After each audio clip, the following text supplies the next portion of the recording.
unifanyie kitu ambacho hiki ndio unasema huyu ndio Mungu wangu, nitakuwa na muabudu. Biblia inasema tena katika hizi masheria, usiabudu, usiende pale mbele ile kitu. Unaanza piga magoti. Uko na abudu unapiga magoti. Wewe njoo baba. Wewe njoo. Nyumba ya bafumu. Banatia kastatuete pale. Njoo wanakuambia sikuwa nasema hivi. Sema unasema. Deja kama unaenda mwile njia unatoka katika sheria za Mungu. Amen. Mungu atusaidie sana. Amen. Mungu atusaidie kutimiza sheria za Mungu. Najua utaendelea, sheria ziko mingi. Ziko tu mingi hapa, ziko tu za mingi.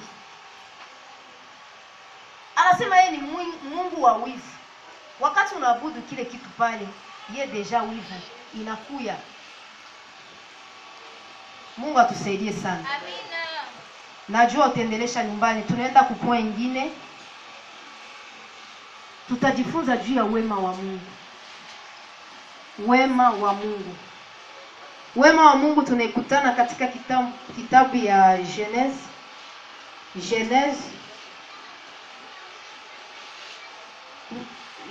Mwanzo sura ya kwanza mstari wa 26 na 27.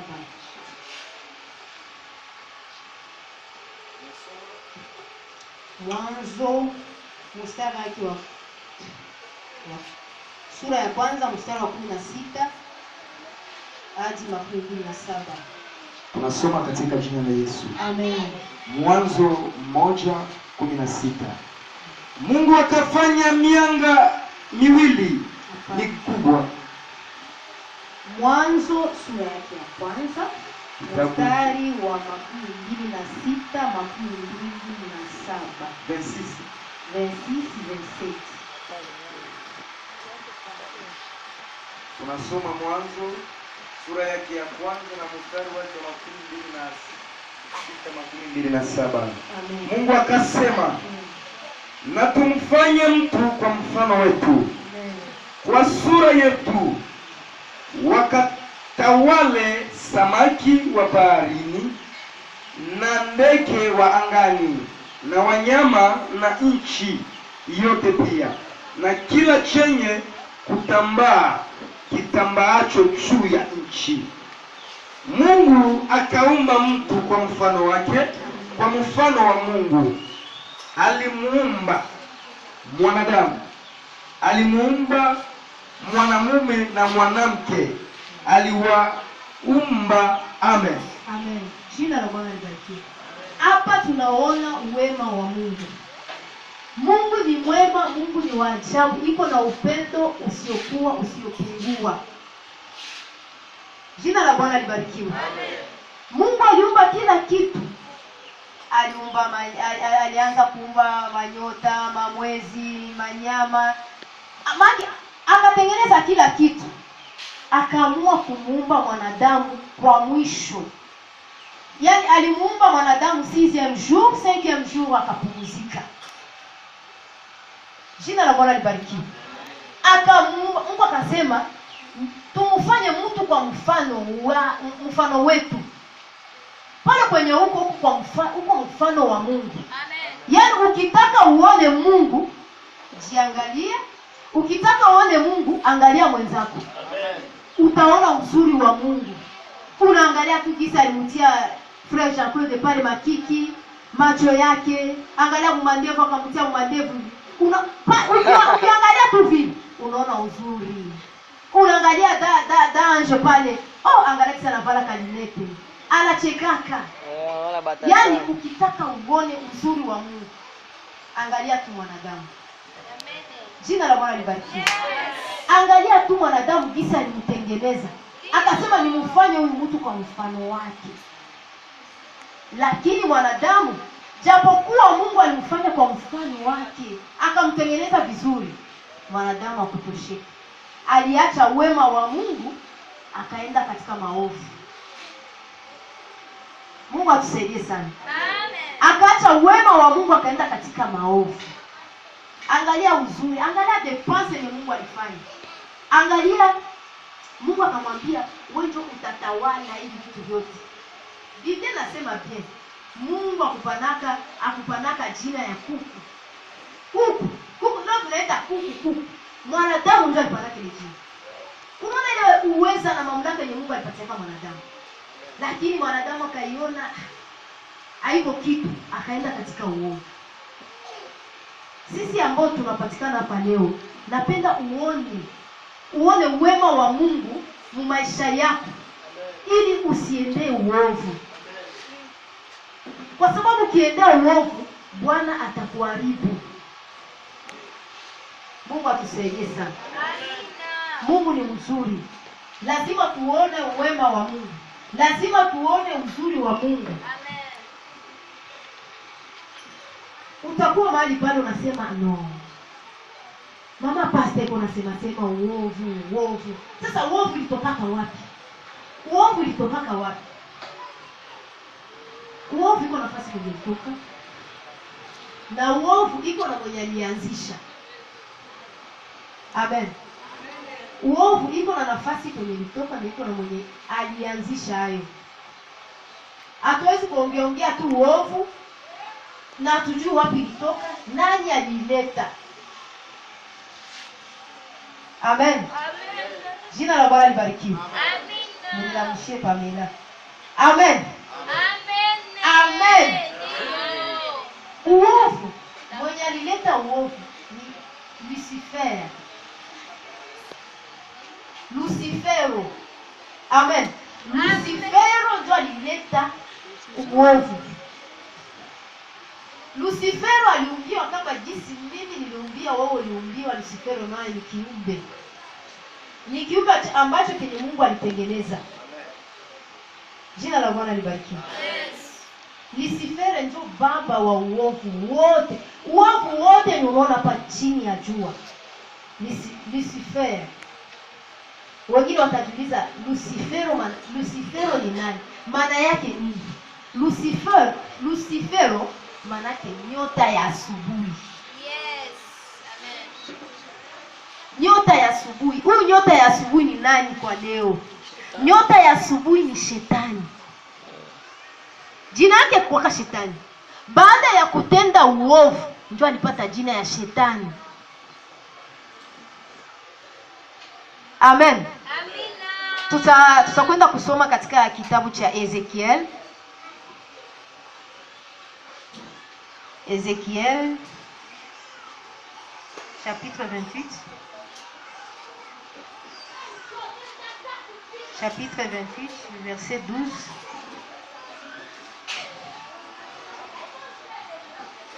Ezekiel chapitre 28, verset 12 à 19. Tunasoma kitabu cha Ezekieli sura yake ya 28 mstari wake wa 12 hadi 19. Tunasoma kwa jina la Yesu Kristo. Amen. Mwanadamu, mfanyie maombolezo mfalme wa Tiro. Umwambie Bwana Mungu wasema hivi: wewe wakati muhuri kipimo, Soma bien papa. Wewe wakatia muhuri kipimo samani, umejaa hekima na ukamilifu wa uzuri. Ulikuwa ndani ya Edeni, bustani ya Mungu. Amen. Kila jiwe la samani lilikuwa kifuniko chako. Hakika na yakuti, majano na almasi na zambarajadi na shohamu na yaspi na yakutia samawi na zumaridi na barahamani na dhahabu, kazi ya matari yako na filimbi zako zilikuwa ndani yako. Katika siku ya kuumbwa kwako zilitengenezwa tayari. wewe ulikuwa kerubi mwenye kutiwa mafuta, afunikae, nami nalikuweka hata ukawa juu ya mlima mtakatifu wa Mungu. Umetembea huko na huko kati ya mawe ya moto. Ulikuwa mkamilifu katika njia zako tangu siku ile ulipoumbwa, hata uovu ulipoonekana ndani yako. Kwa wingi wa uchuuzi wako watu walikujaza uzalimu ndani yako, nao umetenda dhambi. Kwa sababu hiyo nimekutoa kwa nguvu katika mlima wa Mungu, kama kitu kilicho najisi. Nami nimekuangamiza, ewe kerubi, ufunikaye, utoke katika mawe hayo ya moto. 17. Moyo wako uliinuka kwa sababu ya uzuri wako. Umeharibu hekima yako kwa sababu ya mwangaza wako. Nimekutupa chini, nimekulaza mbele ya mfalme wapate kutazama. 18. Kwa wingi wa maovu yako katika uovu wa uchuuzi wako umepatia unajisi patakatifu pako. Basi nimetokeza moto kutoka ndani yako, na hayo umekuteketeza, nami nimekufanya kuwa majivu juu ya nchi, machoni pa watu wote wakutazamao. 19. Wote wakujuao kati ya kabila za watu watakustaajabia. Umeweka kitu cha kutisha, wala hautakuwapo tena hata milele. Amen. Amen. Jina la Bwana libarikiwe.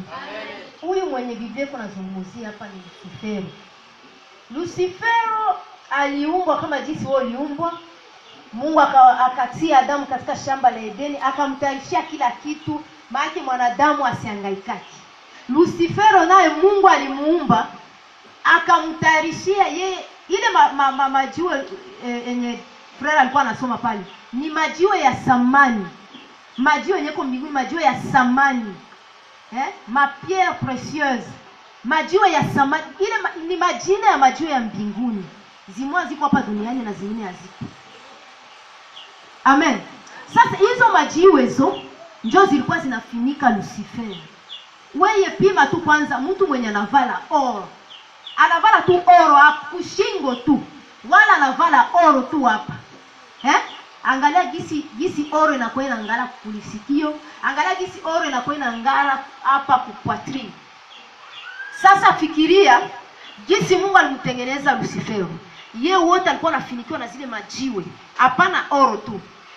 Alikuwa na diama, majina mingi ilitajiwa pale. Yote ilikuwa inamfunika Lucifero. Biblia inasema vyombo ya muziki make hii masente, magitari ilikuwa njo ndani yake Lucifero. Hapana sema akamate apige. Iko tu ndani yake. Biblia inasema Lucifero alikuwa anatembelea juu ya makaa ya moto. Amen. Alikuwa anatembelea juu ya makaa ya moto. Batu wengine wote ba malaika, viumbe wengine yote ilikuwa anatembelea juu ya dhahabu. Lucifero alikuwa anatembelea juu ya makaa ya moto. Fikiria jinsi Mungu alimuumba. Yeye alikuwa na leo tunatakasika, tunapigiwa ni muhuri wa damu ya Yesu Kristo. Mbele Lucifero ndio alikuwa anakalia pale kule so ya Mungu Lucifero. Lakini Lucifero akaona leo. Sasa iona mimi natembeaka yule ya nani ya makala ya moto. mie wote na yala na ima pierre précieuse. Mie wote muziki make Lucifer akifaa hivi. Ni make Lucifer, gisi Mungu alimuumba. Kiburi kaungulika ndani mwake. Akasema mie ndapanda. Kuzaburi ndio anasema pia. Akasema atapanda yule ya mbingu za mbingu. Okay, mbingu za mbingu ni mbingu ya nani? Mbingu ya Mungu. Yeye akasema atapanda kule yule ya mbingu za mbingu. Ndio kwenye yake ile kale. Uovu kaota ndani mwake. Uovu. Na Mungu achungishaki mtu wa uovu. Yeye ni mara moja akamshusha.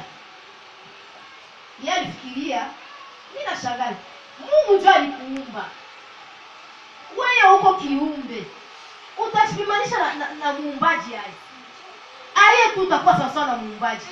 Yeye ndo vile kisi uko pale, yeye ndo aliua nini alifanyaka juu kwa pua. Nini alifanyaka juu kwa lisikio. Nini alifanyaka matiere gani alichangaka juu kwa na nywele. Lucifer akapenda ajifananishe na Mungu. Uovu kaingia ndani mwake. Mungu akamshusha. Mungu atusaidie sana. Na ni yeye mwanzilishi wa uovu. Uovu Biblia inasema akachafua nafasi yake. Alikuwa na utukufu, alikuwa na hekima. Nawaza niliwahi kufundisha hekima haipatikani nafasi nyingine isipokuwa tu kwa Mungu. Sasa alichafula tu pale. Na njoo maana usishangane, utaona baba mzima iko na mandevu, mama mzima na vala mzuri, na anaanguka pale mkalivo, anadewa anaanguka, vitu vyenye mama mzima iko nafanya, atoke na katoto kikosa katoto kake. Akili hakuna. Sagesse, maarifa inatoka kwa Mungu. Shetani ile yote bakamnyang'anya. Mwenye aliviumba akajibeba. Amen. Amina. Mungu atusaidie sana. Shetani ndio mwanzilishi wa uovu, na uovu alianzia mbinguni akashushwa hapa chini duniani. Biblia inasema wakati Mungu alikuwa anaumba, Lucifer alikuwa. Tulisikia pale ilisema ulikuwa katika shamba la Edeni, shamba la Mungu. Lucifer alikuwa. Lucifer aliumbiwa mbele yetu sie. Avant si hatuyakuwa Lucifer alikuwa. Iko unaona gisi Mungu iko anatutengeneza. Akapanda na kiburi. Mungu akamshusha. Yeye ndio baba wa uovu. Sijui kama unasikia mambo yake, sijui. Juu mimi ule mtu asiyui, ana akili, ana hekima, atanibeba wapi? Mungu atusaidie sana. Kwa hiyo uovu sio kitu cha kupendelea sana. Uovu ni kitu kibaya. Shetani alishindwa. Shetani alimkosea Mungu. Tutaona sitawachosha. Tunaenda kuona watu ambao walikataa kutii sheria za Mungu. Wakaanguka katika uovu. Amen. Amina. Kuna watu walikataa kutii sheria za Mungu na wakaanguka katika uovu. Tutakwenda kuona katika kitabu cha Mwanzo. Tutaona Mwanzo. Tutaona Adamu na Hawa. Adamu na Eva. Amen. Amen. Naona Mungu anaandika. Tutaona Adamu na Eva. Tutasoma katika kitabu cha Mwanzo. Mwanzo chapitre 2. Mwanzo chapitre 2 verset 16 à 17.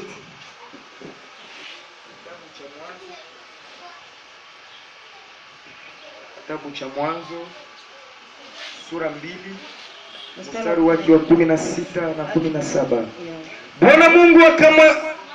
Bwana Mungu akamwagiza huyo mtu akisema, matunda ya kila mti wa bustani waweza kula, walakini matunda ya mti wa ujuzi wa mema na mabaya usile, kwa maana siku utakapokula matunda ya mti huo utakufa hakika. Amen. Amen. Amen. Adamu na Eva, unajua ile histoire. Unaijua tu bien. Adamu na Eva, Mungu ni mzuri. Mungu alipenda mwanadamu dès le début. Tangu mwanzo Mungu alipenda mwanadamu, akamtengenezea mazingira mazuri. Lakini mwanadamu hakuelewa. Biblia inasema hii ni sheria ambayo Mungu alitilia Adamu na Eva katika shamba la Edeni. Akawaambia akasema, matunda ya miti yote inapatikana ndani ya hii shamba ya Edeni, mnaweza kula. Hiyo ni chakula yenu. Matunda yote yenye iko mwa shamba ya Edeni mkule. Lakini ile matunda ya mti yenye iko katikati msikule. Amen. Msikule. Msikule. Iko sababu ile kitu tulisoma hapa, Biblia inasema iweni watakatifu kama vile mimi nilivyo mtakatifu. Yesu alitoka mbinguni akaja duniani akatuokoa sisi. Ushaokoka. Biblia inakwambia mtoto wa Mungu unapaswa tembea hivi, unapaswa usikose kusanyika pamoja na wengine. Amen. Amen. Hiyo ni shurti, hiyo ni sheria iko pale. Usikose kushiriki pamoja na wengine. Wewe unasema no, mwingine ni ya Mungu, unaikala kwa makazi yako, unaikala kwako, unaikala bien. Uovu utakukamata. Utashindwa wapi kwenye utajichomolea. Mungu atusaidie sana. Amina. Hawa watu wakati Mungu yuko nasema na wewe, ni sharti usikie. Usikuwa tu mbio. Amina baba amina, au usikii vyenye iko nasema. Sikiliza kwanza useme amina vyenye ulisikia, hapana kusema amina vyenye kusikia. Ndio. Vyenye ulisikia sema amen. Mimi sitikaki amen tu ovyo ovyo. Mimi nasikia ndo nasemaka amen. Amen. Vyenye sikusikia siwezi sema amen. Atona amen niseme amen sitasema. Amen. Amen. Mungu akamwambia Adamu, vyote unaweza kula lakini ile ya katikati usikule. Nyoka akakuja. Mungu atusaidie sana. Nyoka akakuja akakutana na Eva. Utusomee pale ku 3 Mwanzo 3 premier verset. Chapitre 3 premier verset. Basi nyoka alikuwa mwerevu kuliko wanyama wote wa mwitu aliyowafanya Bwana Mungu. Akamwambia mwanamke, ati hivi ndivyo alivyosema Mungu, msile matunda ya mti yote ya bustani? Amen. Mwanamke. Amen. Amen. Unasikia swali ya nyoka. Nyoka anakuya anamuuliza. Biblia inasema nyoka alikuwa mwerevu. Depuis Mungu alimuumbaka alikuwa mwerevu. Nyoka alikuwa anasemaka. Sasa Mungu alimuumbaka nyoka alikuwa anasemaka. Juu hakuna gisi shetani angemuingia ndani na aanze sema, mwanamke angeshutuka kwanza. Kitu kia kisemaki kitasema Sasa Mungu aliumba nyoka ilikuwa anasema. Na sasa Mungu aliumba nyoka ilikuwa anatembea. Amen. Ndio, amen. Ilikuwa inasema na ilikuwa inatembea. Ndio. Nyoka akakuya. Tuliona nyoka ndio alikuya. Nyuma ya nyoka tuliona nyoka tu, hii nyoka, ndani ya nyoka kulikuwa kitu. Amen. Kulikuwa ule baba ule mwenye aliharibishaka depuis kule. Njoo aliingiaka ndani ya nyoka. Njoo akaanza ongea. Akamwambia Mungu alibambia msikule matunda ya miti yote ya bustani. Unasikia swali? Mungu alibambia msikule matunda ya miti yote ya bustani. Mwanamke asiapa. Mungu alituambia tunaweza kula matunda yote ya miti ya bustani. Lakini ile ya katikati alisema tusiguse wala kukula tusikule. Tukigusa tukikula tutakufa. Eske njoo Mungu alimwambia kwa mwanamke vipi? Mungu akusema hivi. Mungu alimwambia msikule, akumwambia msigusi. Amen. Frère, soma pale bien.